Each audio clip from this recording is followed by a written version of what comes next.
Pada tahun 1989, saya masuk ke sebuah pondok pesantren mendalami ilmu syariat Islam. Kemudian pada tahun 1992, saya pindah di pondok Thariqah untuk memperdalam ilmu kerohanian. Terus tahun 1996, saya memperdalam ilmu kegaiban di salah satu pulau yang dikenal cukup rawan dan menyeramkan. Akhirnya pada tahun 1997, saya mendapat tugas mengemban misi untuk mensiarkan agama Islam. Dan waktu itulah kami berambisi sekali untuk mengislamkan orang-orang Kristen. Kenapa sasaran kami tertuju kepada orang-orang Kristen? Sebab yang pertama, agama Kristen merupakan ancaman yang sangat membahayakan bagi kehidupan generasi Islam yang akan datang. Yang kedua, ajaran agama Kristen merupakan lawan bebuyutan yang terang-terangan bertentangan dan menjungkir balikan akidah iman orang Islam yang berasaskan ketauhidan atau keesaan Allah Subhanahu wa Ta'ala. Di manakah letak pertentangan dan di manakah letak kontradiksi pernyataan iman orang Islam dan iman orang Kristen? Saya ajak saudara-saudari yang terkasih untuk bersama-sama saya membaca dan membuka kitab Al-Quran supaya saya tidak dituding asal bunyi atau asbun. Pertentangan yang pertama, masalah dogma Trinitas atau Tritunggal, yaitu Allah Bapa, Allah Anak, Allah Roh Kudus. Hal ini dikecam keras oleh Al-Quran. Laqad kafara alladziina qalu innallaha salisu salasa wa ma min ilahin illa ilahum wahid, yang artinya sesungguhnya kafirlah orang-orang yang mengatakan bahwasanya Allah salah satu dari yang tiga. Padahal sekali-kali tidak ada Tuhan selain Tuhan yang Esa. Quran Surat Al-Maidah ayat yang ke-73. Dengan demikian disebut kafir kalau ada orang yang mengatakan Allah itu tiga. Sebab iman orang Islam menegaskan bahwa Allah itu Esa. Qul huwallahu ahad. Katakanlah dialah Allah yang Maha Esa. Quran Surat Al-Ikhlas ayat yang pertama. Pertentangan yang kedua, agama Kristen mengajarkan bahwa Allah itu mempunyai anak yang disebut dengan istilah anak Allah. Hal ini disangkal keras oleh Al-Quran. Lam yalid wa lam yulad. Dia Allah tidak beranak dan tidak pula diperanakkan. Quran Surat Al-Ikhlas ayat yang ketiga disambung dengan ayat berikut ini. Rabbina matakhadha sahibata wala walada. Tuhan tidak beristri dan Tuhan tidak beranak. Quran Surat Al-Jin ayat yang ketiga. Pertentangan yang ketiga, Kristen menekankan bahwa Isa Al-Masih itu Allah atau Tuhan. Inilah yang sangat ditolak oleh seluruh lapisan umat Islam dari golongan orang yang paling awam sampai ke tingkat golongan orang cendekiawan. Sebab hal itu sangat dikecam oleh Al-Quran dengan keras dan tegas. Laqad kafara alladziina qalu innallaha wal masihu ibnu Maryam. Sesungguhnya telah kafirlah orang-orang yang mengatakan sesungguhnya Allah ialah Al-Masih putra Maryam. Quran Surat Al-Maidah ayat yang ke-72. Pertentangan yang keempat, orang Kristen mengimani dan mempercayai bahwa Yesus atau Isa itu mati dibunuh. Hal ini juga disanggah dengan tegas oleh Al-Quran. Wa qaulihim inna qatalada masiha Isa bana Maryama Rasulullahi wa ma qataluhu wa ma salabuhu walakin subihal lahum wa innal ladzina ikhtalafu fi khilafi sakim minhu malahum bihi min ilmin illa tiba adhani wa ma qataluhu yaqina, yang artinya demikian. Dan karena ucapan mereka, sesungguhnya kami telah membunuh Al-Masih Isa putra Maryam, Rasul Allah. Padahal mereka tidak membunuhnya dan tidak menyalibnya, tetapi orang yang diserupakan dengan Isa bagi mereka. Sesungguhnya orang-orang yang berselisih paham pembunuhan Isa benar-benar dalam keraguan-raguan tentang yang dibunuh itu. Mereka tidak mempunyai keyakinan tentang siapa yang dibunuh itu, kecuali mengikuti persangkaan belaka. Mereka tidak pula yakin bahwa yang mereka bunuh itu adalah Isa. Quran Surat An-Nisa ayat yang ke-157. Pertentangan yang berikutnya yaitu yang kelima. Kitab orang Kristen yang dipegang sekarang sudah tidak suci atau asli lagi, karena sudah disembunyikan dan dirubah dengan pernyataan ayat Al-Quran. Ya ahlal kitabi qad ja'akum rasuluna yubayyinu lakum katsiran mimma kuntum tukhfuna minal kitabi wa ya'fu an katsirin. Qad ja'akum minallahi nurun wa kitabum mubin. Hai ahli kitab, sesungguhnya telah datang kepadamu rasul kami, menjelaskan kepadamu banyak dari sisi Alkitab yang kamu sembunyikan dan dibiarkannya. Sesungguhnya telah datang kepadamu cahaya dari Allah dan kitab yang menerangkan. Quran Surat Al-Maidah ayat yang ke-15 yang disambung dengan ayat berikut ini. Afatadma'una ayyaminu lakum wa qad kana fariqum minhum yasma'una kalamallahi summa yuqarifunahu min ba'dima aqaluhu wa hum ya'lamun. Yang artinya, apakah kamu masih mengharapkan mereka akan percaya kepadamu? Padahal segolongan dari mereka mendengar firman Allah, lalu mereka mengubahnya setelah mereka memahaminya, sedang mereka mengetahui. Quran Surat Al-Baqarah ayat yang ke-75. Dengan pernyataan ayat-ayat yang sudah saya ucapkan tadi, dengan dukungan penjelasan Injil Barnabas yang pada waktu itu saya baca sebagai rujukan, di mana kesimpulan penjelasan Injil Barnabas mengatakan bahwa yang disebut atau dikatakan Mesias, yaitu penyelamat, itu adalah Kanjeng Nabi besar Muhammad Shallallahu Alaihi Wasallam. Melihat data-data yang cukup akurat dan kuat, maka dengan demikian orang Kristen telah distempel dengan label atau dicap dengan sebutan orang kafir. Mulai dari semua penjelasan pernyataan tadi, serta dengan sebuah pegangan keyakinan Al-Quran, Surat Al-Imran ayat 19, yang demikian bunyinya, Inna dina ingdallahi Islam. Sesungguhnya agama di sisi Allah hanyalah Islam. Dengan kata lain, hanya agama Islam yang diridhoi Allah. Hanya agama Islam yang dibenarkan Allah. Maka, semua agama selain Islam tidak benar. Dengan demikian, semua pengikut agama selain Islam orangnya disebut kafir. Melihat kenyataan seperti itulah saya merasa kasihan terhadap orang-orang yang memegang keyakinan ajaran iman kekristenan, yang menyembah Nabi Isa Al-Masih sebagai Allah yang Maha Pengasih, Allah yang Maha Pengampun dosa, Allah yang menyelamatkan umat manusia. Padahal ajaran agama Islam mengatakan Allah itu mukhalafatuhu lil khawatisi, yaitu wujudnya tidak serupa dengan makhluknya. Mengapa Isa Al-Masih dianggap sebagai Allah yang kelihatan? Sangat mengherankan. Sebodoh itukah semua orang Kristen? Begitu buta mata hati rohani semua umat Kristen di dunia ini. Sungguh kasihan benar kalau orang Kristen semua nanti mati dimasukkan ke penjara api neraka jahanam. Maka dari itu saya berambisi sekali untuk menjelaskan keimanan Islam kepada orang-orang Kristen supaya tidak menyimpang jauh imannya. Tetapi ketika saya membaca sebuah majalah rohani orang Kristen, di situ saya temukan penjelasan seorang pendeta yang menguraikan tentang keesaan Tuhan yang diambil dari Ulangan 6 ayat yang keempat yang demikian bunyinya. Shema Yisrael Yahweh Elohinu Yahweh Echad, yang artinya, dengarlah hai orang Israel, Tuhan itu Allah kita, Tuhan itu Esa. Demikian waktu itu saya baca. Ternyata orang Kristen sendiri tidak mengimani bahwa Allah itu tiga. Tidak seperti yang saya bayangkan selama itu. Jadi sebelum saya pergi untuk mengislamkan orang Kristen, saya memutuskan terlebih dahulu untuk mempelajari tentang iman orang Kristen yang sebenarnya. Di awal tahun 1997 itulah, secepatnya saya melangkah keluar rumah, berangkat menuju ke salah satu daerah Jawa Tengah untuk syiar agama Islam, dengan sasaran langsung terjun campur dan berbaur ke rumah orang Kristen untuk mendialogkan keyakinan, keimanan, dan kebenaran ilahi yang hakiki.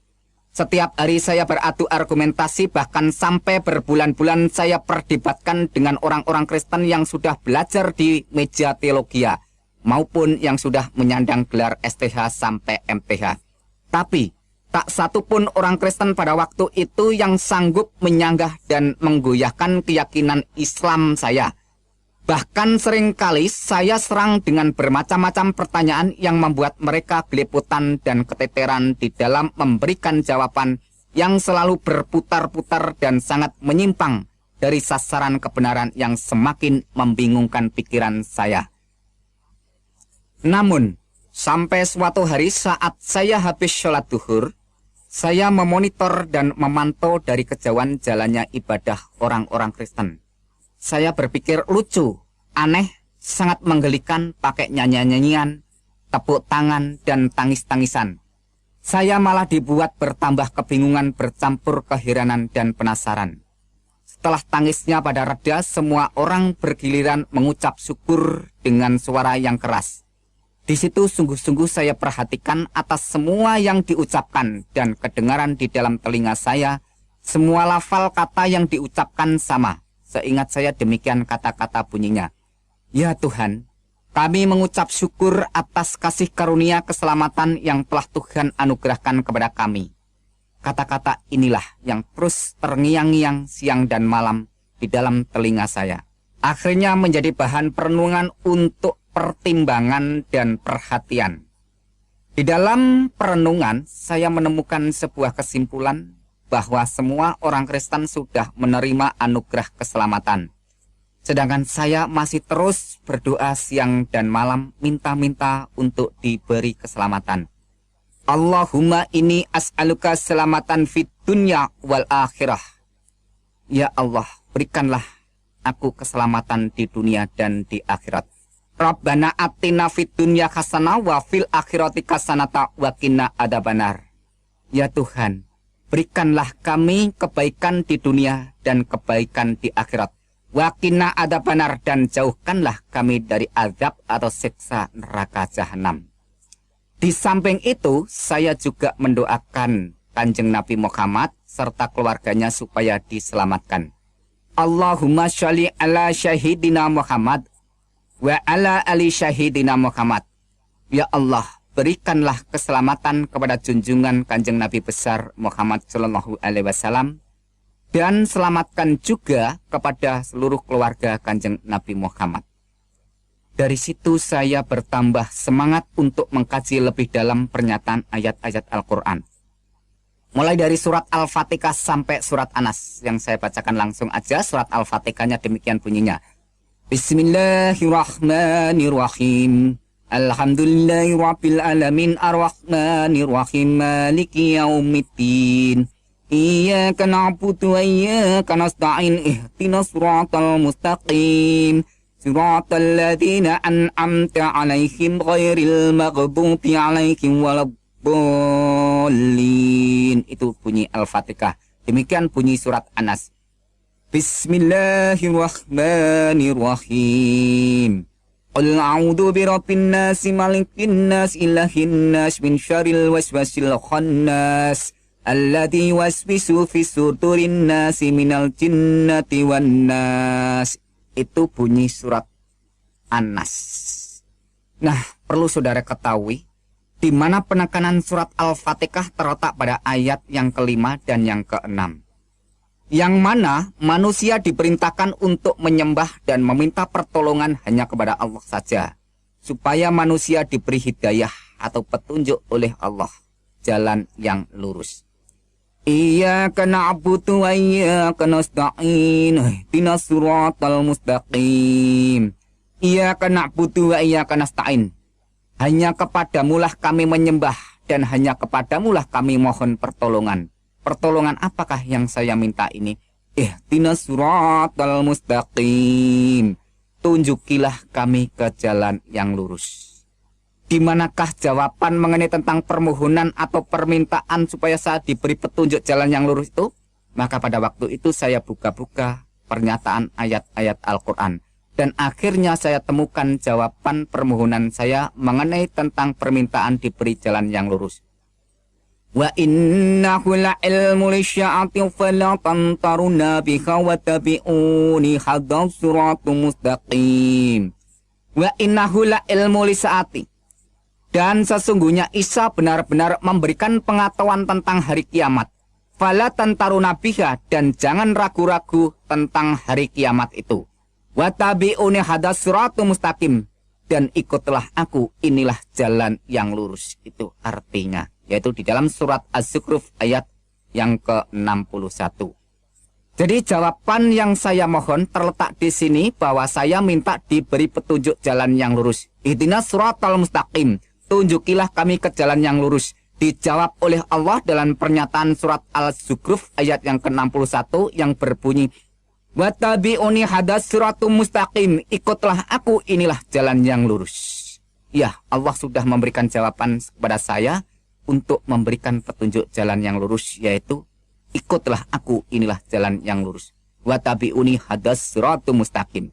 Tapi yang menjadikan suatu perenungan dan menjadikan suatu penekanan untuk saya pertimbangkan dalam pernyataan ayat ini, yaitu kata-kata wa innahu la ilmu lisya'at. Dan sesungguhnya Isya itu benar-benar memberikan pengetahuan tentang hari kiamat. Sungguh ini menjadikan suatu perenungan bagi saya. Siapa sebenarnya Isya itu? Menurut laporan Al-Quran diterangkan bahwa Isya itu benar-benar memberi pengetahuan tentang hari kiamat.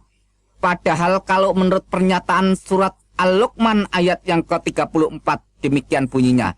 Innallaha indahu ilmu lisya'at wa nudazzilu ghais, yang artinya sesungguhnya Allah hanya pada sisinya sajalah pengetahuan hari kiamat itu. Dengan kata lain bahwa pengetahuan tentang hari kiamat itu hanya Allah yang mengetahui. Dengan lain kata, hanya Allah yang tahu tentang hari kiamat. Tetapi, mengapa Isa juga mengetahui tentang hari kiamat? Pada saat itu saya bertanya-tanya, lalu siapakah sebenarnya sosok manusia yang bernama Isa Al-Masih itu? Akhirnya terus saya buka-buka ayat Al-Quran, sebenarnya siapa Isa Al-Masih itu? Dan akhirnya saya temukan jawabannya dalam surat Al-Imran ayat yang ke-45 yang demikian bunyinya. Isqalatil malaikatu ya Maryamu innallaha yubasyiruki bi kalimatin min husmuhul masiku Isa banu Maryama wajihang fit dunya wal akhirah wa minal muqarrabin. Isqalatil malaikatu, ketika malaikat berkata kepada siapa? Ya Maryam, hai Maryam. Apa perkataannya malaikat ini kepada Maryam? Innallaha yubasyiruki. Sesungguhnya Allah memberikan kegembiraan dalam apa yang diberikan kepada Allah ini. Bi kalimatin min dengan kalimat yang darinya. Min husmuhul masihu Isa banu Maryama. Namanya Al-Masih Isa putra Maryam. Wajihang fit dunya wal akhirah, yang terkemuka di dunia dan di akhirat. Wa minal muqarrabin, dan yang terdekat dengan Tuhan. Wah, ini merupakan suatu perenungan tersendiri pada waktu itu. Dimana kalau saudara ketahui dan saya jelaskan bahwa yang menurut laporan malaikat ini memberikan pernyataan bahwa Maria diberi kabar kegembiraan oleh Allah. Dan apa bentuk kegembiraan itu? Yaitu bi kalimatin, yaitu dengan kalam, dengan firman atau dengan sabdanya Allah itu. Dengan kata lain bahwa Maria ini mendapat kabar gembira berupa kalamnya Allah. Maka saya renungkan pada waktu itu, kalau begitu yang dikandung Maria itu adalah kalamnya Allah, firmannya Allah. Maka dengan kata lain bahwa kalam yang ada di dalam gua Garbo maupun di dalam kandungan Maria yang menjadi manusia, lahir itulah yang disebut sebagai Mesias atau penyelamat.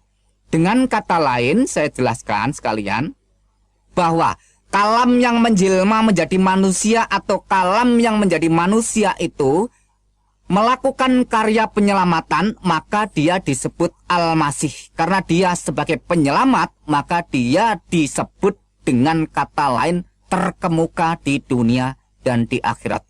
Itulah yang saya renungkan pada waktu itu. Akhirnya saya terus bertanya-tanya, sebenarnya siapakah Isa ini?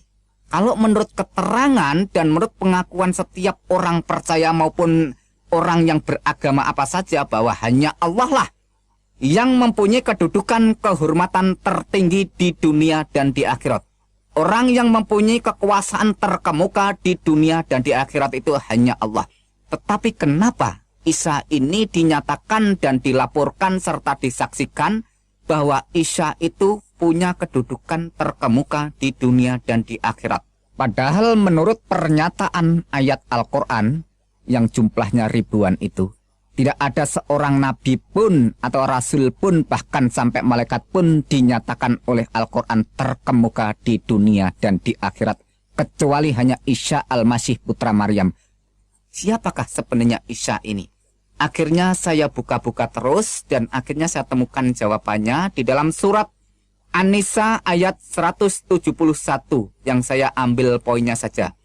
Innamal masihu Isa bin Maryam Rasulullah wa kalimatu alqaha ila Maryam wa ruhu minhu, yang artinya sesungguhnya Al-Masih Isa putra Maryam itu adalah utusan Allah dan kalimatnya yang disampaikan kepada Maryam dan roh darinya. Di sini ada kata-kata sesungguhnya Al-Masih Isa putra Maryam itu adalah utusan Allah. Pengertian utusan Allah setelah saya renungkan dengan penerangan firman Tuhan, maka kata utusan ini adalah kalam yang menjadi manusia atau firman yang menjadi manusia melakukan karya penyelamatan, menyelamatkan umat manusia, maka itu disebut istilah utusan. Maka dengan kata lain bahwa firman yang menjadi manusia melakukan karya penyelamatan atau penebusan atau pembebasan supaya manusia itu tidak masuk neraka, maka dia disebut utusan Allah. Dengan kata lain bahwa pribadi sosok oknum Isa Al-Masih itulah yang dijadikan alat oleh Allah untuk melakukan karya penyelamatan. Maka dengan demikian Isa disebut utusan Allah. Dan di situ diterangkan juga bahwa dia adalah kalamnya atau kalimat Allah dan roh dari Allah itu sendiri. Maka kalau kita renungkan dengan dalam-dalam bahwa Isa Al-Masih yang ada di dalam kandungan Maryam itu adalah rohnya Allah atau kalamnya Allah. Jadi bukan hasil hubungan dari siapapun, melainkan langsung dinyatakan oleh Al-Quran bahwa Isa itu adalah kalamnya Allah dan rohnya Allah. Kalau kita lihat lebih dalam bahwa semua manusia mulai dari Adam dan sampai sekarang dan seterusnya, bahwa semuanya itu dijadikan dari tanah atau bahasa Arabnya syol-syol. Maka lain dengan pernyataan Al-Quran mengenai tentang Isa Al-Masih ini, yaitu terjadi atau muncul dengan pernyataan kalam maupun rohnya Allah. Maka dengan demikian terus saya renungkan lebih dalam. Dari situ bisa saya simpulkan bahwa ayat di atas tadi yang saya bacakan menyatakan bahwa Isa Al-Masih itu utusan Allah. Isa Al-Masih itu firman Allah. Isa Al-Masih itu roh Allah. Ayat itu juga didukung hadis Sahih Bukhari nomor 1496 dan hadis Anas bin Malik halaman 72 yang demikian bunyinya. Isa fa'inahu Rasulullah wa kalimatuh. Isa itu sesungguhnya roh Allah dan kalam Allah. Wah, Isa itu adalah roh Allah dan kalam Allah. Ini merupakan suatu kesaksian seseorang yang tidak bisa diragukan karena yang bersaksi, yang menyatakan dan menerangkan ini adalah Kanjeng Nabi Muhammad SAW itu sendiri. Oleh sebab itu terus saya renung-renungkan. Dan di samping itu, saya juga membaca pernyataan hadis Sahih Muslim dan hadis Sahih Bukhari yang mengatakan demikian. Waladi nafsi biadihi la yusikana ayang dilafiku mubanu Maryam hakam mamuksiton. Demi Allah yang jiwaku di tangannya, kata Muhammad. Sesungguhnya telah dekat masanya Isa anak Maryam akan turun di tengah-tengah kamu. Dia akan menjadi hakam mamuksiton, akan menjadi hakim yang tegak atau hakim yang adil atau hakim yang lurus. Yaitu bisa saudara baca di hadis Sahih Muslim nomor 127 atau hadis Sahih Bukhari nomor 1090. Kembali timbul sebuah pertanyaan lagi di dalam hati saya pada waktu itu. Siapakah sebenarnya Isa Al-Masih itu? Karena kalau menurut pernyataan di dalam Al-Quran bahwa Allah itulah hakim yang seadil-adilnya. Alaihissallahu bi'ahamil hakimin. Bukankah Allah hakim yang seadil-adilnya? Yaitu Quran surat At-Tin ayat yang ke-8. Mengapa Isa Al-Masih dinyatakan dan disaksikan baik itu Al-Quran maupun Kanjeng Nabi Muhammad sendiri sebagai hakim yang seadil-adilnya? Dengan demikian kalau kita renungkan, tidak ada seorang nabi, rasul, bahkan malaikat pun yang dinyatakan oleh Al-Quran maupun disaksikan oleh Kanjeng Nabi sebagai hakim yang adil kecuali Isa Al-Masih putra Maryam. Ya, kalau kita renungkan dan kita hayati dari awal sampai akhir bahwa Isa al-Masih itu adalah roh Allah, kalam Allah. Isa al-Masih itu adalah terkemuka di dunia dan di akhirat. Isa al-Masih itu adalah hakim yang adil. Dan Isa al-Masih itu mengetahui tentang hari kiamat. Memang semua itu sudah jelas, tetapi saya tetap belum mau mempercayai dan mengimani Yesus itu adalah Tuhan dan Juru Selamat saya. Mengapa? Karena masalah keyakinan, kepercayaan, dan keimanan tidak segampang orang membalikkan telapak tangan langsung terima dan diaminkan. Atau tidak semudah orang yang beli jajan di pinggir jalan langsung ditelan jadi kenyang. Tetapi ini masalah hati nurani yang suci. Maka membutuhkan pencerahan, penerangan Sang Ilahi yang Maha Suci, supaya hati nurani ini dapat mengambil suatu keputusan untuk menyatakan keberanian tentang kebenaran yang datang dari Tuhan, pencipta dan penguasa semesta alam. Maka untuk mendukung dan memperkuat semuanya itu, saya langsung terus untuk mengumpulkan data-data yang bersumber dari Al-Quran maupun hadis, yang berkaitan dengan kesaksian dan pengakuan mengenai pernyataan tentang Isa al-Masih itu. Inilah data-data yang sudah saya kumpulkan dari pernyataan Al-Quran. Quran surat 19 ayat 19. Di sana dikatakan, Isa al-Masih seorang anak laki-laki yang suci. Quran 19 ayat yang ke-21. Di sana dikatakan, Isa al-Masih sebagai tanda bagi manusia dan rahmat dari Tuhan. Quran surat 3 ayat yang ke-46 dan Quran surat 5 ayat yang ke-19, ayat yang ke-20 dan ayat yang ke-110. Di sana dikatakan, Isa al-Masih semasa dalam buayan dan ayunan sudah bisa berbicara dengan manusia. Quran surat 19 ayat yang ke-31, di sana dilaporkan Isa al-Masih seorang yang diberkati Allah di mana saja berada. Quran surat 3 ayat yang ke-49 dan Quran surat 5 ayat yang ke-110, di sana diterangkan bahwa Isa membuat burung, menyembuhkan orang buta sejak lahir, menyembuhkan penyakit sopak atau lepra atau kusta, dan menghidupkan orang mati. Wah, ini luar biasa, perlu saudara renungkan. Dan data berikutnya, Quran surat 3 ayat yang ke-45, Isa adalah kalam Allah, terkemuka di dunia dan di akhirat. Quran surat 4 ayat 171, Isa al-Masih utusan Allah, kalam Allah dan roh Allah. Quran surat 21 ayat yang ke-91 dikatakan, Isa dan ibunya dijadikan tanda yang besar bagi semesta alam. Dan data-data hadis yang saya kumpulkan, yaitu hadis Sahih Bukhari nomor 1496. Di sana diterangkan, Isa itu utusan Allah, kalam Allah, roh Allah. Hadis Sahih Bukhari nomor 1090. Di sana dikatakan, Isa akan turun menjadi hakim yang adil. Hadis Anas bin Malik halaman 72. Di sana dikatakan, Isa roh Allah dan kalam Allah. Hadis Sahih Muslim jilid 1 halaman yang ke-74. Di sana dikatakan, Isa adalah Imam Mahdi dan hakim yang adil. Hadis Ibnu Majah di sana melaporkan tidak ada Imam Mahdi selain Isa putra Maryam. Dengan bahasa Arab, La Mahdiya illa Isa banu Maryama. Itu bahasa Arabnya. Dengan dukungan dan pernyataan beberapa ayat-ayat Al-Quran dan hadis, perasaan saya seperti disinari dengan pancaran terang kebenaran untuk terus melangkah menuju jalan keselamatan. Tetapi ada satu hal yang membuat saya berat melangkah untuk berjalan terus menuju ke puncak keputusan. Apa itu? Yaitu masalah amal yang selama ini sudah saya kumpulkan sejak dari awal dengan jerih payah ibadah yang melelahkan dan memakan kurun waktu yang cukup panjang. Sebab menurut ajaran agama Islam, apabila orang itu sudah murtad atau keluar dari agama Islam, segala amal ibadahnya akan musnah, terhapus. Padahal bekal untuk menuju kehidupan kekal harus disertai dengan banyak amal. Dari sini saya kembali dihantui perasaan takut, khawatir, keraguan, kebimbangan, dan kebingungan. Saya lantas terus kembali buka-buka kitab hadis maupun kitab Al-Quran. Pada saat saya membuka hadis Sahih Muslim, Ada suatu pernyataan hadis yang menjelaskan tentang masalah amal yang demikian bunyinya.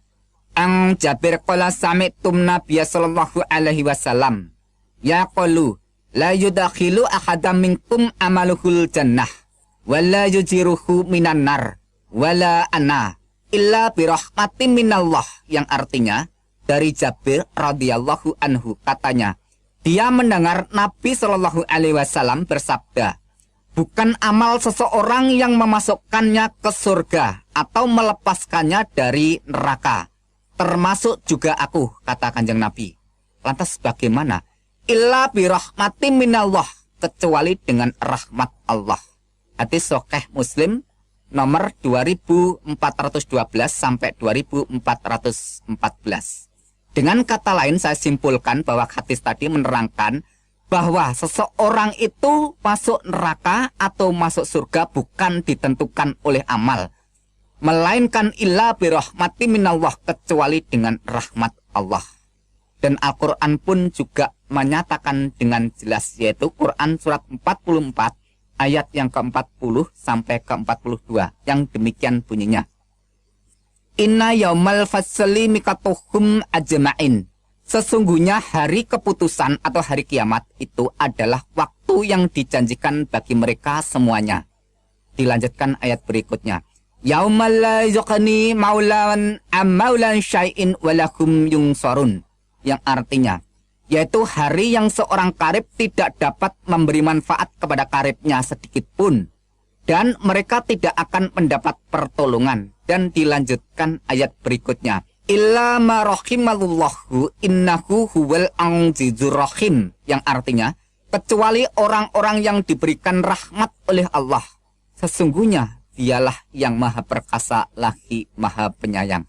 Nah, kesimpulan dari Quran surat Ad-Dukhan ayat yang ke-40 sampai 42 menyatakan pada hari keputusan atau hari penghakiman atau hari pengadilan, tak seorang pun kerabat dekat yang bisa memberi manfaat atau memberikan pertolongan kecuali orang yang diberi rahmat oleh Allah.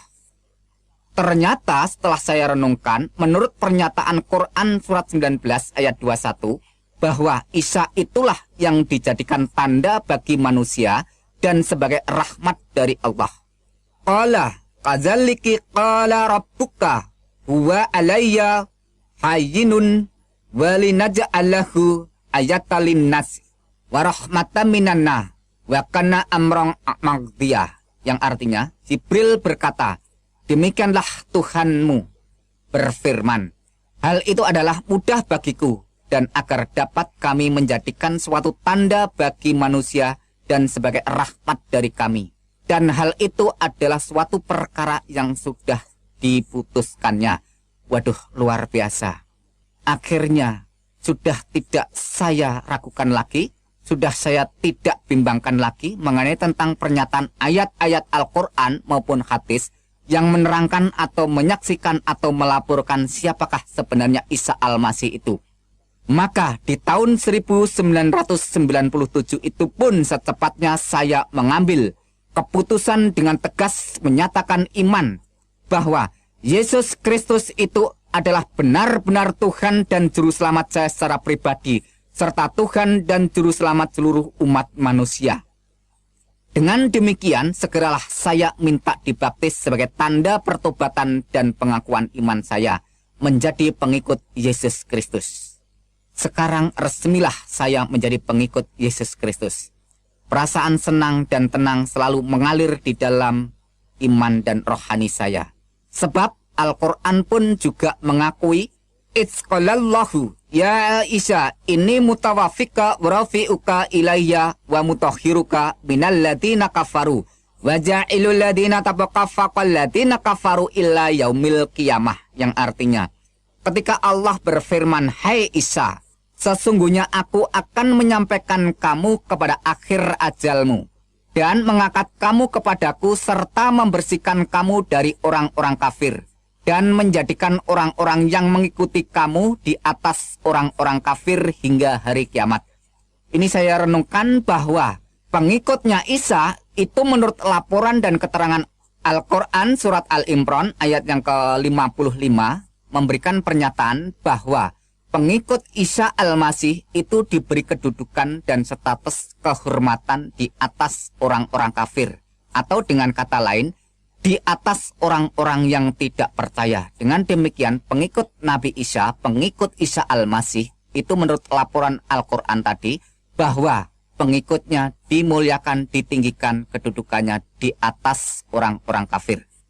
Jelas dan singkatnya bahwa pengikut Isa Al-Masih itu dimuliakan di atas orang-orang yang tidak percaya. Sampai kapankah pernyataan ini? Menurut ayat berikutnya dijelaskan, illa yaumil qiyamah, sampai hari kiamat. Jadi perlu saudara ketahui bahwa sampai saat ini belum terjadi hari kiamat. Maka dengan demikian, siapa saja yang mau percaya dan mau menjadi pengikut Isa Al-Masih dinyatakan oleh Al-Quran dimuliakan di atas orang-orang kafir. Maka dengan pernyataan ayat-ayat Al-Quran dan penjelasan hadis itu, iman saya sebagai pengikut Yesus Kristus semakin dikuatkan dan mantap. Sebab masalah keselamatan, kalau sampai ditunda-tunda hingga ajal tiba, akibatnya akan fatal dan gagal total, sampai kekal. Sesal dan kesal tiada artinya karena sudah tidak ada jalan keluarnya. Karena itu saya cepat-cepat bertobat sebelum terlambat. Sebab Al-Quran sendiri sudah mengingatkan semua orang dengan tegas dan keras. Wa iminkum ila wariduha kana ala rabbika qatman magdiya. Dan tidak seorang pun daripadamu melainkan mendatangi neraka. Hal itu bagi Tuhanmu adalah suatu kepastian yang sudah ditetapkan. Quran surat 19 ayat yang ke-71. Bisa saudara baca di dalam tafsir Al-Azhar oleh Profesor Dr. Hamka. Di sana ditegaskan dengan jelas bahwa semua orang masuk neraka, tidak pandang bulu dia berbuat baik atau berbuat jahat. Semuanya dinyatakan masuk neraka. Nah, kenapa semua orang masuk neraka? Karena ada ayat Al-Quran yang berbunyi demikian. Innahu mayati rabbahu mujrimang fa innalahu jahannam la yamutu fiha wala yahya. Yang artinya, sesungguhnya barang siapa datang kepada Tuhannya dalam keadaan berdosa, maka sesungguhnya baginya neraka jahanam. Ia tidak mati di dalamnya dan tidak hidup. Yaitu Quran surat 20 ayat yang ke-74. Nah, dengan kata lain bahwa setiap orang itu kalau ada dosa menghadap Tuhan, maka baginya adalah neraka jahanam.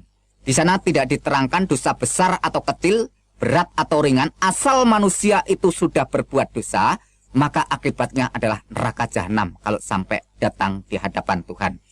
Setelah saya pelajari di dalam Alkitab bahwa Yesus itu mati untuk menanggung dosa umat manusia. Dan di situ setelah 3 hari bangkit kembali. Maka dengan demikian Yesus Kristus memberikan pernyataan, man amana wa atamada khalas wa ma lam yu'miyudan. Barang siapa yang percaya dan dibaptis diselamatkan. Tetapi barang siapa yang tidak percaya akan dihukum. Jadi jelasnya bahwa Yesus mati itu untuk menebus dosa umat manusia. Tetapi yang menjadikan suatu perenungan bahwa selama itu saya tidak mengakui kalau Isa atau Yesus itu mati. Namun setelah saya renungkan kembali dalam pernyataan Al-Quran bahwa Isa itu benar-benar lahir, benar-benar mati, dan benar-benar bangkit. Hal semacam ini diterangkan oleh Quran surat Maryam ayat yang ke-33. Yang di sana langsung saya terjemahkan bahasa Indonesianya saja. Dan kesejahteraan semoga dilimpahkan kepadaku. Maksudnya adalah Isa Al-Masih.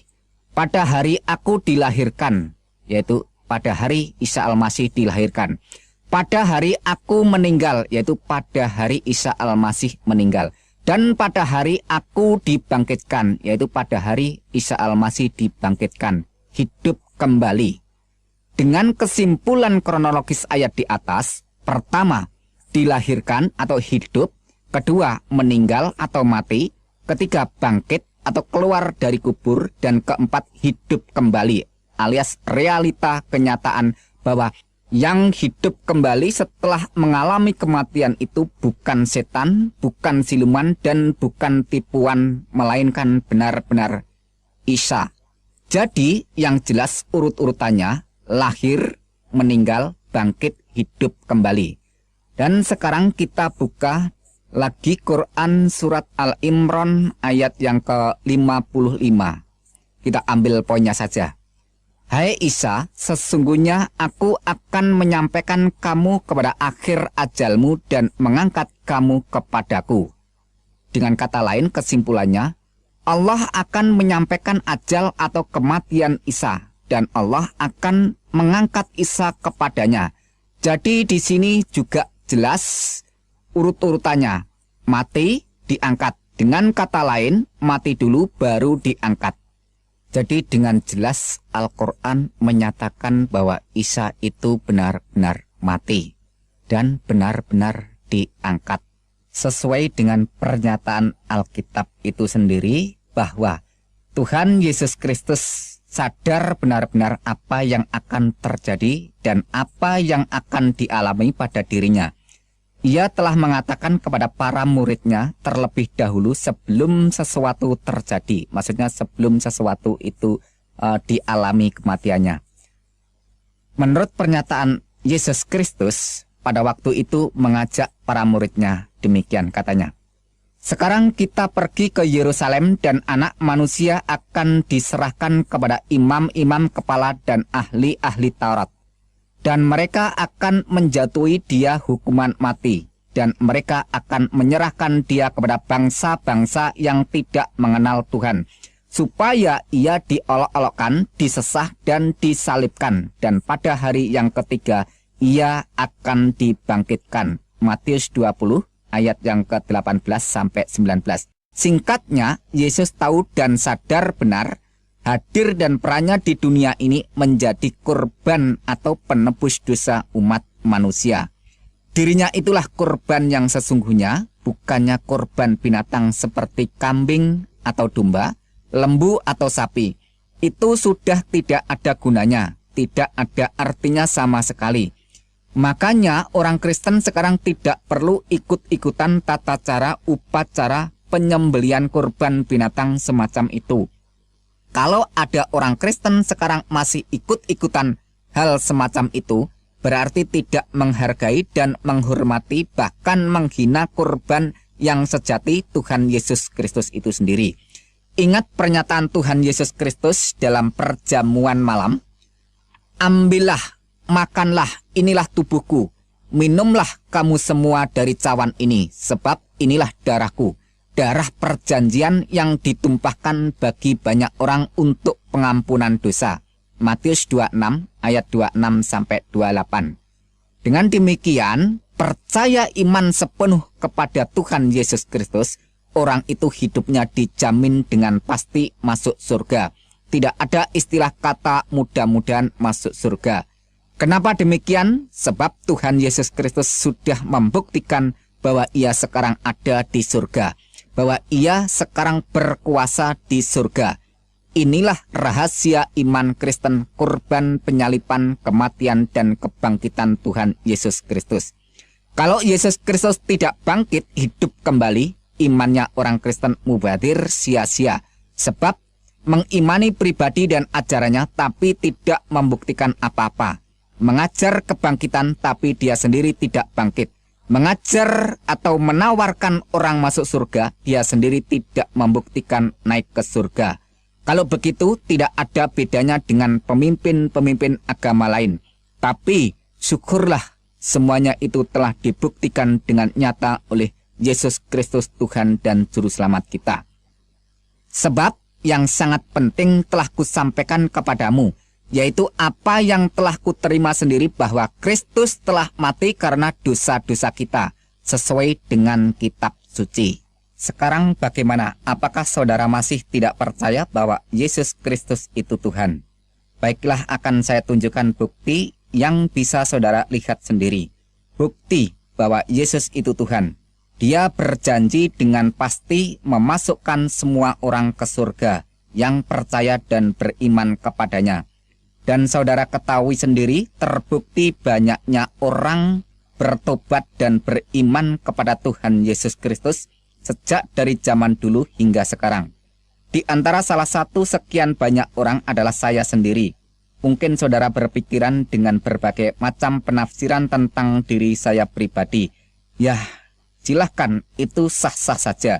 Tapi perlu saudara ketahui dan saudara sadari bahwa orang-orang yang hidup di negara maju dan orang-orang yang hidup di negara modern itu adalah orang-orang yang ilmu pengetahuannya tinggi, orang-orang yang kaya, orang-orang yang terhormat dan orang-orang yang terpandang. Tapi mengapa mereka semua itu mau percaya menyembah Yesus Kristus? Jawabnya sudah pasti jelas. Mereka itu semua tahu benar bahwa Yesus Kristus adalah Tuhan dan Juru Selamat seluruh umat manusia. Makanya mereka semua itu yang imannya sungguh-sungguh tidak akan pernah bisa digeser oleh keyakinan iman agama apapun. Sebab mereka semua mengetahui dan sadar benar bahwa hanya satu sosok pribadi saja yang bisa menyelamatkan orang dari siksa neraka, yaitu sosok pribadi yang berkuasa di surga dan di bumi. Siapakah dia? Yaitu Yesus Kristus yang adalah Tuhan dan Juru Selamat seluruh umat manusia yang percaya kepadanya. Jadi Tuhan Yesus Kristus itu bukan milik orang yang beragama Kristen saja, melainkan milik semua umat manusia yang percaya kepadanya. Bagaimana kalau ada orang yang nekat tetap tidak mau percaya? Apakah orang itu akan selamat? Dalam hal ini Tuhan Yesus Kristus menjawab dengan tegas, "Man amana wa atamada khalas wa ma lam yu'miyudan." Siapa yang beriman dan dibaptis selamat, dan siapa yang tidak percaya dihukum. Markus 16 ayat yang ke-16. Jadi masuk surga atau masuk neraka bukan berdasarkan orang itu sudah berbuat baik, melainkan tindakan dan tanggapan iman seseorang itu kepada sosok pribadi yang berkuasa di surga dan di bumi, yaitu Tuhan Yesus Kristus. Dan Tuhan Yesus Kristus terus mengingatkan kepada semua orang dengan menyatakan yang jelas. Karena itu aku tadi berkata kepadamu bahwa kamu akan mati dalam dosamu, yaitu kamu akan binasa dalam neraka karena keangkuhan dan kesombonganmu, yaitu tidak mau percaya kepadaku. Jika kamu tetap tidak percaya bahwa aku adalah Dia, yaitu penyelamat seluruh umat manusia, maka kamu akan tetap dimasukkan ke dalam neraka. Keterangan itu bisa saudara baca sendiri di dalam kitab Injil Yohanes pasal yang ke-8. Dengan demikian, kalau kita mau renungkan lebih dalam, nasib seseorang bergantung kepada Yesus Kristus yang adalah Tuhan dan Juru Selamat seluruh umat manusia. Orang itu mau menanggapi atau menolak, mau mengimani atau tidak, silahkan memilih, monggo kerso, tidak ada paksaan. Memang Tuhan itu maha kuasa, tetapi kuasanya tidak untuk memaksa siapa saja sebelum saatnya tiba. Akan tetapi, kalau saatnya sudah tiba, saudara tidak akan bisa lepas atau lolos dari pengadilan dan penghakiman maupun penghukumannya. Selama Tuhan masih memberikan kesempatan, nafas di kandung badan, marilah secepatnya ambil keputusan bertobat, datang beriman, menerima kasih karunia keselamatan yang dianugerahkan bagi setiap orang yang mau menerima dan beriman kepada Yesus Kristus Tuhan dan Juru Selamat seluruh umat manusia. Perlu saudara ketahui dan sadari lebih dalam lagi bahwa setan tidak akan tinggal diam kalau ada orang yang datang beriman kepada Tuhan Yesus Kristus. Dan setan paling tidak senang kalau ada orang yang mengakui, mengimani dan menyebut Yesus Kristus itu adalah Tuhan dan Juru Selamatnya. Sebab bagi setan merupakan kegagalan yang sangat fatal untuk mencari pengikut sebanyak-banyaknya orang untuk menemani setan di tempat neraka jahanam. Ya, kalau ada pemikiran di dalam benak hati saudara bahwa saya adalah orang yang tersesat dan menyesatkan banyak orang karena mengajak beriman dan percaya kepada Tuhan Yesus Kristus, dan terbukti nanti bahwa Yesus Kristus itu bukan benar-benar Tuhan dan Juru Selamat umat manusia, maka saya adalah orang yang nanti siap pertama kali dilempar ke dalam lautan api neraka. Saya adalah orang yang siap dimasukkan ke dalam neraka jahanam lebih dahuluan. Tetapi kalau saudara tetap nekat tidak mau percaya kepada Tuhan Yesus Kristus, ya terserah. Tidak masalah, itu hak saudara semua untuk menolak atau menerima. Akan tetapi tunjukkan bukti keberanian dan ketidakpercayaan saudara terhadap Tuhan Yesus Kristus. Katakan secara langsung ucapan saudara kepada Tuhan Yesus Kristus. Hai Yesus Kristus yang disembah oleh semua orang Kristen, jika benar Engkau adalah Tuhan, jika benar Engkau berkuasa, tunjukkan kekuasaanmu di hadapanku, ambil kesehatanku, ambil seluruh keluargaku, ambil seluruh harta benda kekayaanku, ambil seluruh kebahagiaanku, dan ambil seluruh kehormatanku. Kalau memang saudara berani, ulangi berkali-kali pernyataan ini. Saya meyakini secara pasti cepat atau lambat akan terjadi akibat peristiwa yang akan mengguncangkan kehidupan saudara. Perlu saudara ketahui dan sadari kalau terjadi sesuatu, cepat-cepatlah bertobat sebelum terlambat. Ya, masalah iman bukan karena ilmu pengetahuan, bukan karena ikut-ikutan, dan juga bukan karena warisan keturunan. Tetapi iman adalah rahasia Tuhan yang dikaruniakan kepada semua orang yang mau menanggapi dan mengimaninya. Maka orang itu akan merasakan dan mengetahuinya secara pribadi. Seperti kata pepatah yang mengatakan, malam yaduk alam ya'rif. Barang siapa yang belum merasakan, maka orang itu belum mengetahuinya. Maka untuk mengetahuinya, kita harus merasakan. Artinya kita harus bertindak melaksanakan iman yang sudah dikaruniakan Tuhan. Sekian kesaksian dan penjelasan dari saya. Kalau ada kesalahan, mohon maaf yang sebesar-besarnya. Tapi kalau semua ini jadi berkat, bersyukurlah kepada Sang Juru Selamat Tuhan Yesus Kristus. Di dalam kitab Injil Yohanes pasal 14 ayat yang ke-6, Yesus memberikan pernyataan, Akulah jalan dan kebenaran dan hidup. Tidak seorang pun datang kepada Bapa kalau tidak melalui aku. Dan tidak ada nama lain di bawah kolong langit ini selain nama Yesus Kristus yang bisa menyelamatkan umat manusia. Maka dengan pernyataan ini secara tegas bahwa Yesus itulah Sang Juru Selamat, jadi tidak perlu didoakan supaya dia selamat. Justru dia menawarkan siapa saja yang mau percaya kepadanya maka akan diselamatkan dan dijamin secara pasti karena Yesus Kristus sendiri sudah menyatakan bukti dengan konkret saat ini ada di surga, dan hal semacam itu tidak perlu diragukan karena Al-Quran sendiri mengakui bahwa Isa Al-Masih ada di sisi hadirat Allah. Dengan kata lain bahwa Isa Al-Masih sekarang ini ada di surga. Oleh sebab itu, marilah renungkan dan marilah kita benar-benar mau dan benar-benar mengimani bahwa dialah Sang Juru Selamat seluruh umat manusia. Sekarang saya ingin menjelaskan kesalahan yang sering menjadi kesalahpahaman. Yang pertama, kesalahpahaman di dalam menyikapi tentang dogma atau ajaran Trinitas Tritunggal, yaitu tentang ajaran Bapa, Anak, dan Roh Kudus. Karena adanya pernyataan Al-Quran yang berkata, sesungguhnya kafirlah orang-orang yang mengatakan bahwasanya Allah salah satu dari yang tiga. Quran Surat Al-Maidah ayat 73. Perlu diketahui, ratusan tahun sebelum Al-Quran turun, orang Kristen yang Alkitabiah sudah menyalahkan paham ajaran Trinitas semacam itu. Sebab yang dikatakan Al-Quran Surat Al-Maidah 73 adalah paham ajaran tentang Trinitas duniawi substansi trideis relasi biologis. Saudara bisa baca sendiri Quran Surat 6 ayat 101 dan Quran Surat 72 ayat 3. Ayat-ayat itu menyalahkan kalau Allah itu dianggap mempunyai istri lantas beranak. Quran Surat 5 ayat 75 menyatakan bahwa Isa dan ibunya itu adalah manusia biasa yang makan dan minum. Quran Surat 23 ayat 91. Ayat itu menyatakan kalau ada Tuhan yang lain pasti terjadi rebutan saling mengalahkan untuk menguasai ciptaannya.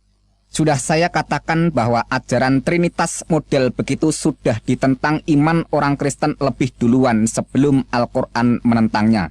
Sebab dogma Trinitas ketiga ilahiyah Alkitabiah adalah Bapa, Anak, Roh Kudus, di mana kata Bapa juga berbicara masalah Allah, kata Anak juga berbicara masalah Allah, Kata Roh Kudus juga bicara masalah Allah. Jadi ketiganya tetap eksit berbicara tentang Allah, bukan membicarakan tentang ciptaan yang dituhankan. Di mana kata Bapa berbicara tentang hakikat atau ausia oknum pribadi yang wajibul wujud, yang wajib ada keberadaannya. Kata Anak bicara tentang firman Allah yang nuzul atau turun menjadi manusia, yang melaksanakan karya keselamatan, menghapus dosa, dan membebaskan bagi orang-orang berdosa.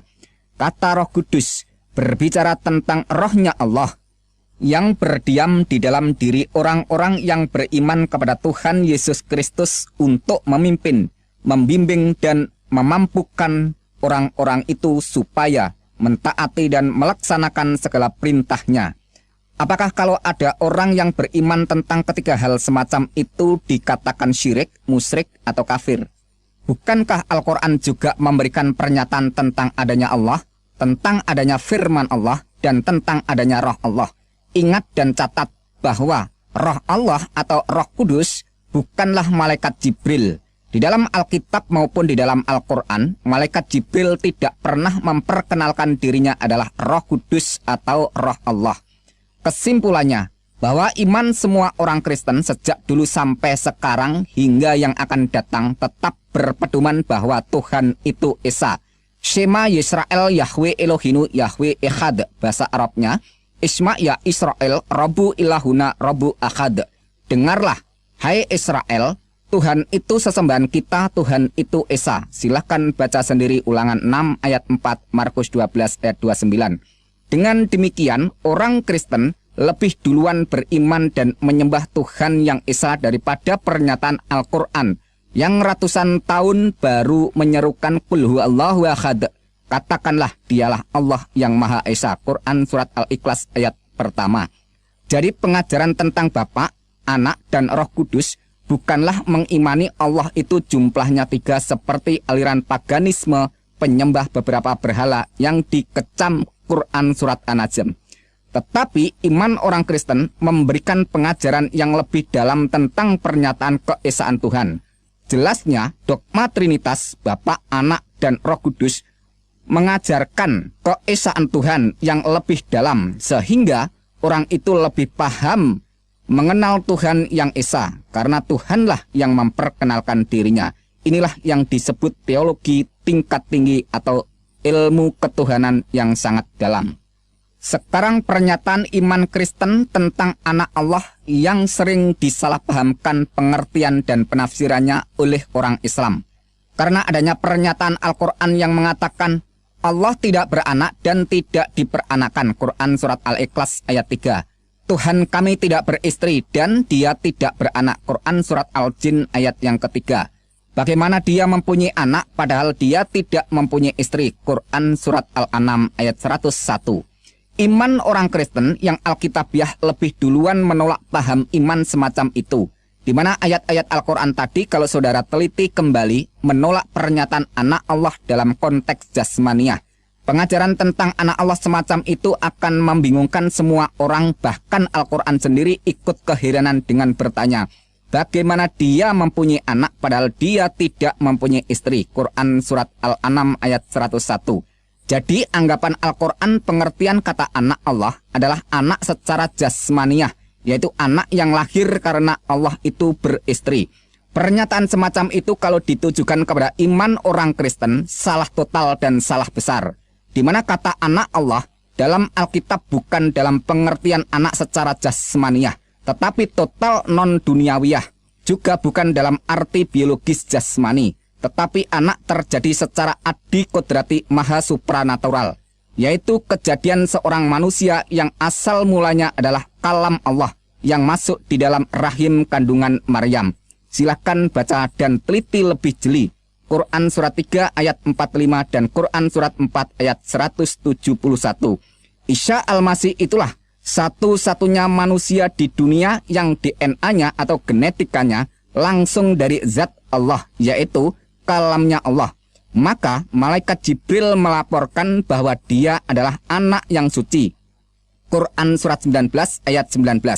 Padahal di dunia ini tidak ada manusia yang suci, Kalau toh ada manusia yang suci, hakikatnya bukanlah suci tetapi disucikan. Jadi jelas sekali beda makna dan arti.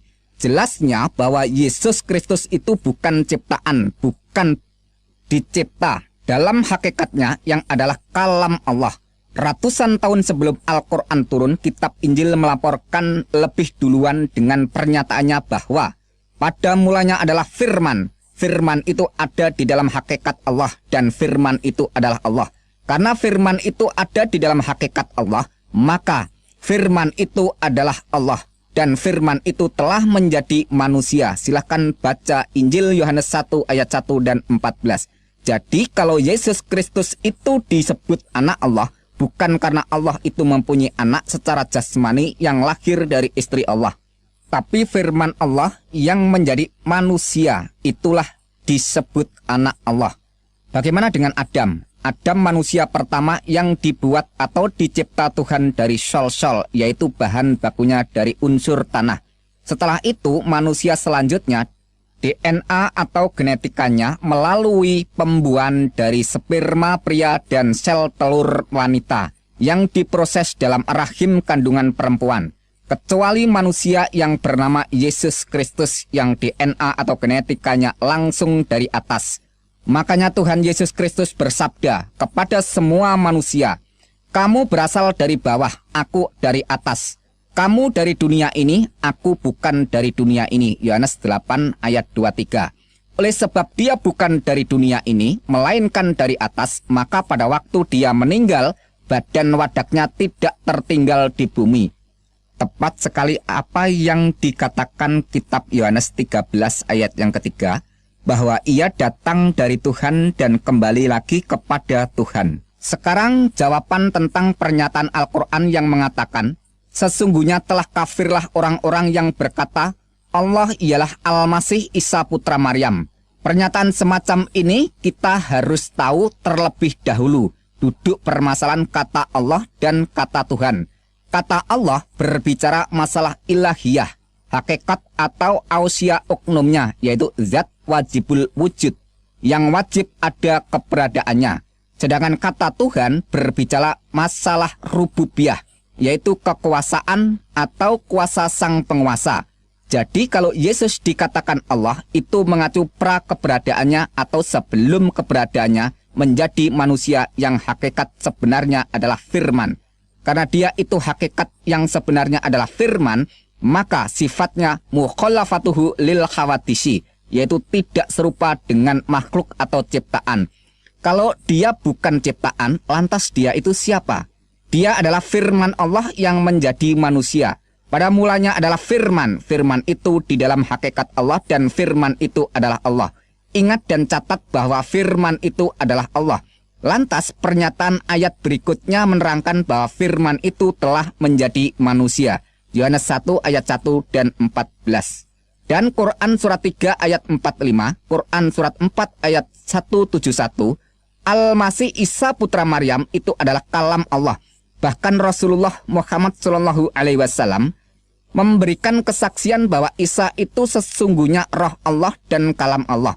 Bisa saudara baca sendiri hadis Anas bin Malik dan hadis Sahih Bukhari 1496. Jadi jelas sekali baik Alkitab, Al-Quran dan hadis, ketiganya menyatakan bahwa Yesus Kristus atau Isa Al-Masih sebelum menjadi manusia adalah kalam Allah. Sedangkan menurut kitab Injil Yohanes 1 ayat 1, firman Allah itu adalah Allah. Dan Yohanes 1 ayat 14 menerangkan bahwa firman itu telah menjadi manusia. Jadi Yesus Kristus disebut Allah karena dia adalah firman Allah. Sekarang kata Tuhan. Tuhan adalah kuasa atau kekuasaan sang penguasa. Seperti kalimat ini, Allahu Rabbul Alamin, artinya Allah Tuhan alam semesta atau Allah adalah penguasa alam semesta. Jadi kata Tuhan itu berasal dari kata Rabb yang artinya penguasa. Sekarang hubungkan dengan pengakuan dan pernyataan Yesus Kristus. Kepadaku telah diberikan segala kuasa di surga dan di bumi. Jelasnya Yesus Kristus berkata, aku berkuasa di dunia dan di akhirat. Dan Al-Quran sendiri melaporkan bahwa Al-Masih Isa putra Maryam seorang terkemuka di dunia dan di akhirat. Quran surat 3 ayat 45. Dan Al-Quran banyak sekali melaporkan tentang kekuasaan Isa Al-Masih, di antaranya memberitahu tentang hari kiamat, menghidupkan orang mati, membuat burung dari tanah, menyembuhkan bermacam-macam penyakit yang parah. Dan masih banyak sekali Al-Quran melaporkan kuasa Isa yang melebihi seluruh para nabi dan seluruh para rasul mana saja. Silakan saudara baca, cek sendiri di dalam pernyataan ayat-ayat Al-Quran yang jumlahnya ribuan itu. Jadi yang disangkal Quran surat Al-Maidah ayat 72, wujud kemanusiaannya Isa Al-Masih, yaitu anak Maryam. Sebab Allah itu bukan anak Maryam. Allah itu ada sebelum segala sesuatu ada. Tepat sekali bahwa Tuhan Yesus Kristus sendiri juga berkata, "Aku adalah yang awal dan yang akhir." Jelasnya, segala sesuatu belum ada, Yesus Kristus sudah ada. Dan segala sesuatu tidak ada, Tuhan Yesus Kristus tetap ada.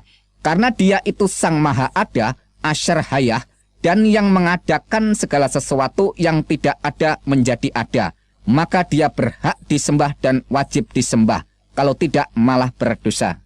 Sekarang masalah Alkitab yang sering dituding sudah tidak asli lagi karena sudah dirubah. Yang berdasarkan keterangan Quran surat 3 ayat 78, Quran surat 4 ayat 46, Quran surat 5 ayat 13, Quran surat 5 ayat 15, Quran surat 3 ayat 71, Quran surat 2 ayat 75, dan Quran surat 2 ayat 41 dan 42.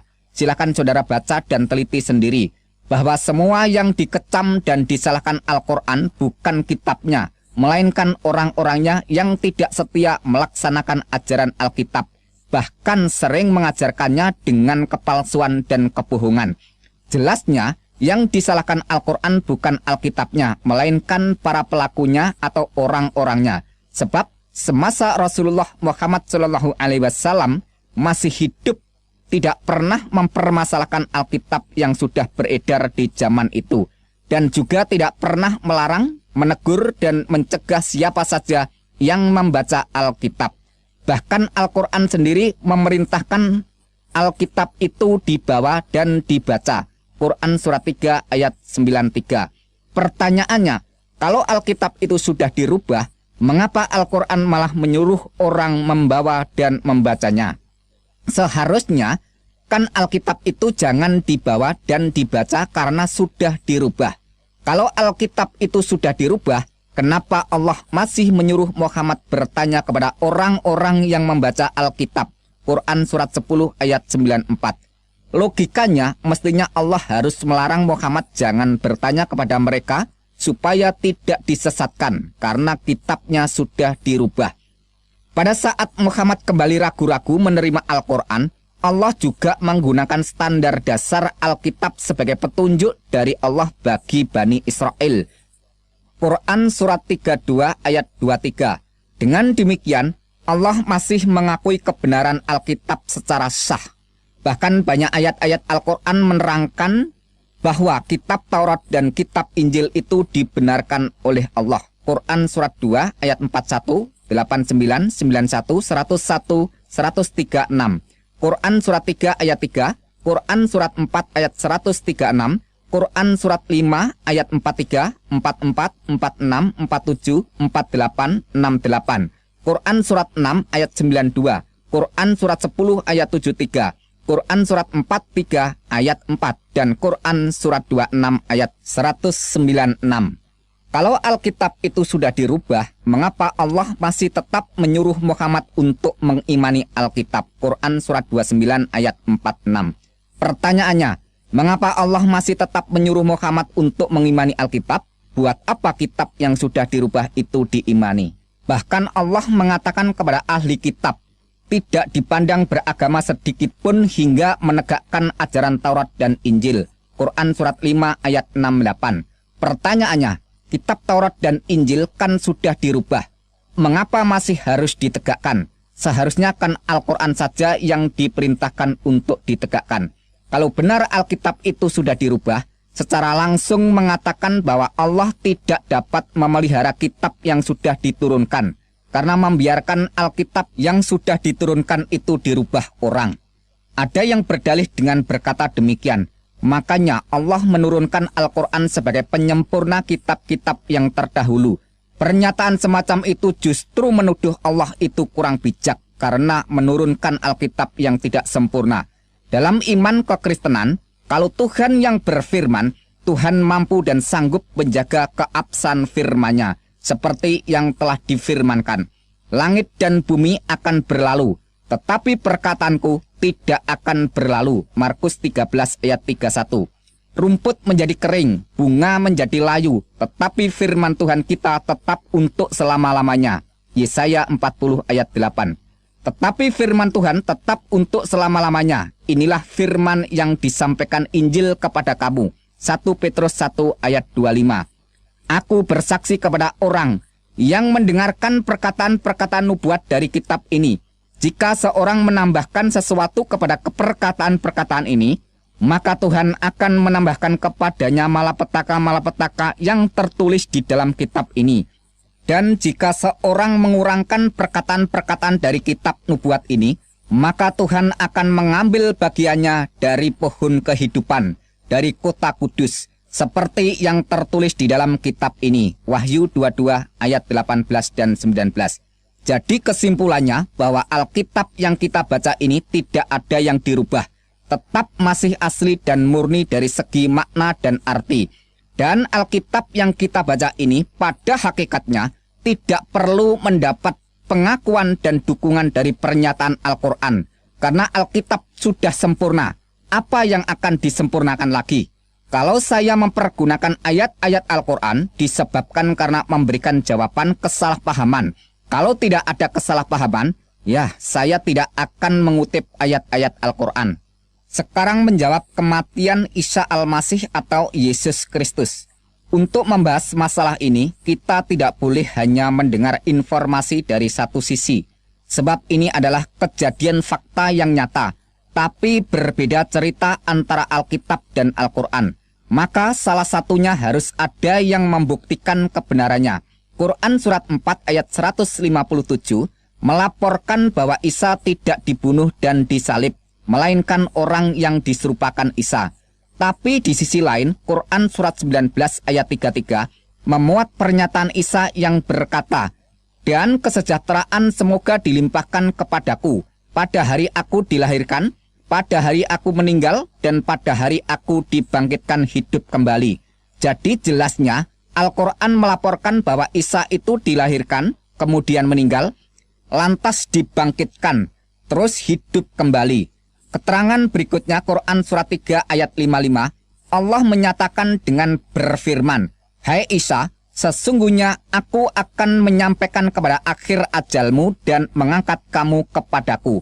Jadi jelasnya Allah menyatakan kematian Isa dulu baru mengangkat Isa kepadanya. Singkatnya, Isa mati dulu baru diangkat ke hadiratnya. Tapi mengapa Quran surat 4 ayat 157 itu mengatakan bahwa Isa tidak dibunuh dan disalib? Lantas ayat 158 mengatakan, "Tetapi Allah telah mengangkat Isa kepadanya." Sekarang renungkan pelan-pelan. Dulu Al-Quran mengatakan Isa itu lahir, kemudian meninggal, lantas dibangkitkan, terus hidup kembali. Dan Allah sendiri menyatakan Isa itu mati dulu baru diangkat kepadanya. Tapi tiba-tiba muncul keterangan yang bertentangan bahwa Isa tidak mati, tetapi diangkat Allah.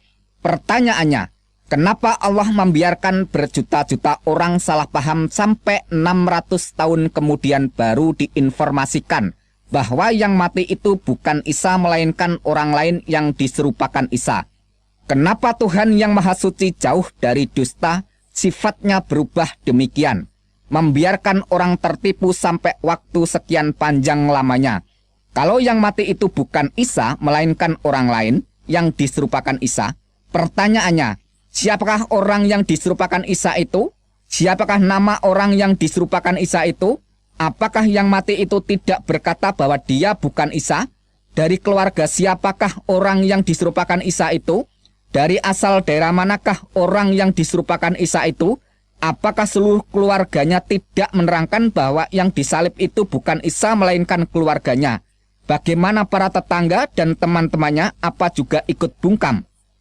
Tahukah apa penyebabnya Isa Al-Masih itu dituntut hukuman mati dengan jalan disalib? Apakah karena menciarkan atau mendakwahkan ajarannya? Oh, tidak sama sekali. Melainkan pernyataan dan pengakuannya yang mengatakan bahwa kedudukan dirinya sederajat atau sama dengan Allah. Bagi semua orang, pernyataan semacam itu dianggap menghujat Allah dan hukumnya harus dibunuh mati. Sekarang bagaimana keterangan dari Alkitab tentang kematian Yesus Kristus? Menurut pernyataan dari Alkitab, semua orang mengakui bahwa yang mati di salib itu benar-benar Yesus Kristus. Dan Tuhan Yesus Kristus sendiri mengakui bahwa dirinya telah mati tapi hidup kembali. Kata Tuhan Yesus Kristus, "Jangan takut, aku adalah yang awal dan yang akhir dan yang hidup. Aku telah mati, namun lihatlah, aku hidup sampai selama-lamanya." Wahyu pasal 1 ayat 17 dan 18. Coba sekarang renungkan, yang bersangkutan sendiri mengakui, tapi orang lain tidak mau mengakui. Ini namanya lucu sekali. Kematian Tuhan Yesus Kristus yang sangat terpenting adalah untuk menebus, menghapus, dan mengampuni dosa umat manusia. Sejak waktu itu, Yesus mulai menyatakan kepada para murid-muridnya bahwa ia harus pergi ke Yerusalem dan menanggung banyak penderitaan. Dan pihak tua-tua, imam-imam kepala, dan ahli-ahli Taurat lalu dibunuh dan dibangkitkan pada hari ketiga. Matius 16 ayat 21. Dan Tuhan Yesus kembali mengulangi lagi pernyataannya itu di hadapan para murid-muridnya, serta mengajak mereka pergi ke Yerusalem. Sabdanya, "Sekarang kita pergi ke Yerusalem, dan anak manusia akan diserahkan kepada imam-imam kepala dan ahli-ahli Taurat, dan mereka akan menjatuhi dia hukuman mati, dan mereka akan menyerahkan dia kepada bangsa-bangsa yang tidak mengenal Tuhan, supaya ia diolok-olokkan, disesah, dan disalibkan. Dan pada hari yang ketiga, ia akan dibangkitkan." Matius pasal 20 ayat 18 dan 19. Setelah sampai di kota Yerusalem, saatnya tiba makan malam. Ketika itu Tuhan Yesus Kristus mengambil roti dan cawan atau tempat minuman. Sambil menyodorkan makanan dan minuman, Tuhan Yesus Kristus berkata kepada para muridnya, "Ambillah, makanlah, inilah tubuhku. Minumlah kamu semua dari cawan ini, sebab ini adalah darahku, darah perjanjian yang ditumpahkan bagi banyak orang untuk pengampunan dosa." Matius pasal 26 ayat 26 sampai 28. Kesimpulannya bahwa Tuhan Yesus Kristus benar-benar mati untuk mengampuni dosa orang banyak. Firman Tuhan selanjutnya menyatakan, "Sebab jika kamu mengaku dengan mulutmu bahwa Yesus adalah Tuhan dan percaya dalam hatimu bahwa Tuhan telah membangkitkan dia dari antara orang mati, maka kamu akan diselamatkan. Karena dengan hati orang percaya dan dibenarkan, dan dengan mulut orang mengaku diselamatkan." Roma 10 ayat 9 dan 10.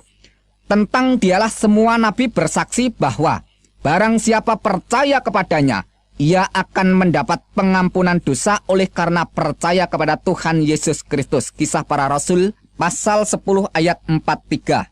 Dan di dalam Al-Quran surat Ali Imran ayat 55, Allah juga memberikan kesaksian tentang pengikut Isa Al-Masih yang demikian sebagian bunyinya. "Wajailul ladzina tabaka faqal ladzina kafaru illa yaumil qiyamah," yang artinya, "Dan menjadikan orang-orang yang mengikuti kamu," yaitu Isa, "di atas orang-orang kafir hingga hari kiamat."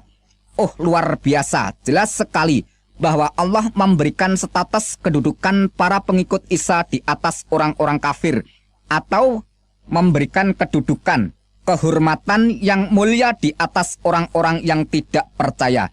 Sampai kapankah pernyataan itu berlaku? Ila yaumil qiyamah, sampai hari kiamat. Sedangkan hari kiamat sampai saat ini belum tiba. Wah, ini kesempatan yang sangat terbuka bagi siapa saja yang mau percaya. Makanya kami lihat wajah orang-orang Kristen itu pada ceria dan bahagia, penuh kelimpahan berkat rahmat dunia akhirat. Itulah kunci rahasia bagi siapa saja yang mau percaya. Sekarang masalah kitab palsu Injil Barnabas. Yang perlu saudara ketahui terlebih dahulu, siapakah orang yang bernama Barnabas itu? Barnabas adalah seorang keturunan suku Lewi yang berasal dari Pulau Siprus.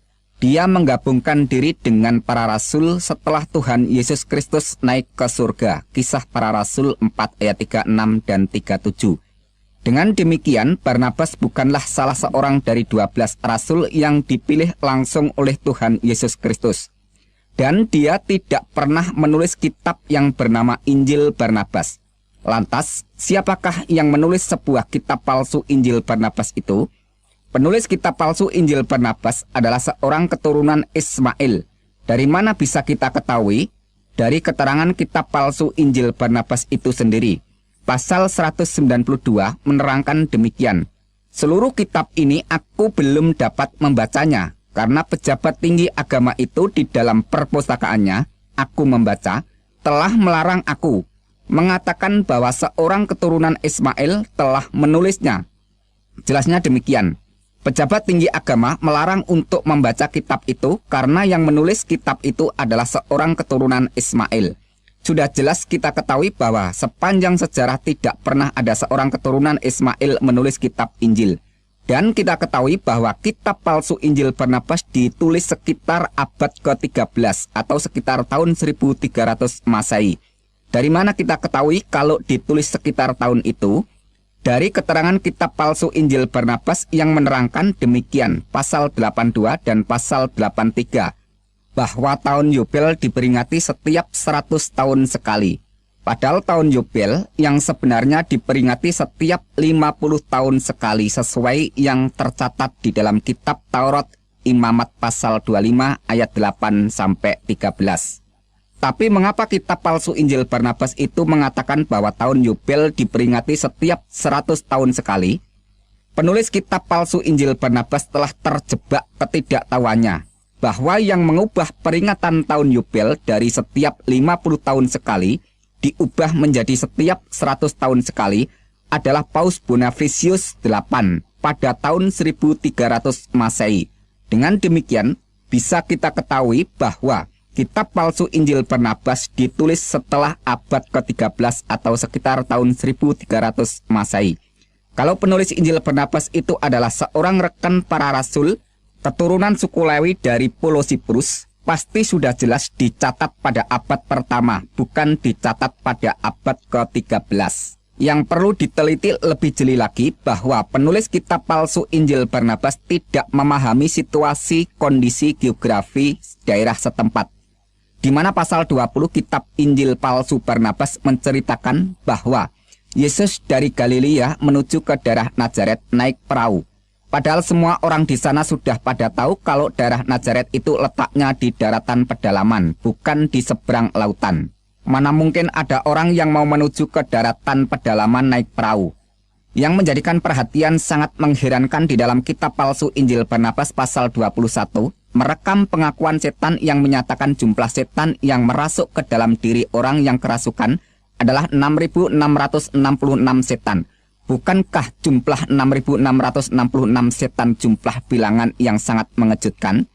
Keterangan di dalam kitab palsu Injil Barnabas pasal 42, pasal 43, pasal 83, pasal 97, dan pasal 163 menerangkan bahwa Yesus menolak kalau dirinya dikatakan Mesias atau Al-Masih. Mesias atau Al-Masih yang sebenarnya adalah seorang pesuruh Allah yang bernama Muhammad. Pernyataan kitab palsu Injil Barnabas itu sangat bertentangan dengan keterangan Al-Quran yang mengatakan bahwa Al-Masih adalah Isa putra Maryam. Quran surat 3 ayat 45 dan Quran surat 4 ayat 171. Sekarang pertanyaannya, siapakah sebenarnya yang disebut Al-Masih di dalam Al-Quran? Yang benar keterangan dari Alkitab palsu Injil Barnabas atau keterangan dari Al-Quran? Sebab menurut kitab palsu Injil Barnabas yang dikatakan Al-Masih adalah Muhammad. Sedangkan menurut pernyataan Al-Quran, Al-Masih itu adalah Isa putra Maryam.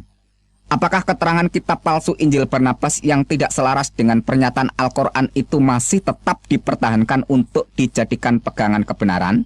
Sekarang masalah pernyataan Al-Quran yang mengatakan Inna dina indallahil Islam, yang artinya sesungguhnya agama di sisi Allah hanyalah Islam. Dengan kata lain, sesungguhnya agama yang diridhoi di sisi Allah hanyalah Islam. Saya katakan pernyataan itu sah dan benar untuk imannya orang-orang yang beragama Islam. Tapi pertanyaannya, apakah kalau sudah beragama Islam pasti masuk surga? Bagi kami orang-orang Kristen, tujuan imannya bukanlah mencari agama yang benar, tapi tujuan iman orang Kristen adalah keselamatan jiwa. Dan keselamatan itu sudah dikaruniakan Tuhan Yesus Kristus. Dalam firman-Nya mengatakan, Behasikem et taklit imunatekem et Yesuat nafsu tekem, yang artinya, karena kamu telah mencapai tujuan imanmu, yaitu keselamatan jiwamu. 1 Petrus 1 ayat 9. Jadi tujuan iman orang Kristen bukan mencari agama yang benar, tetapi keselamatan jiwa.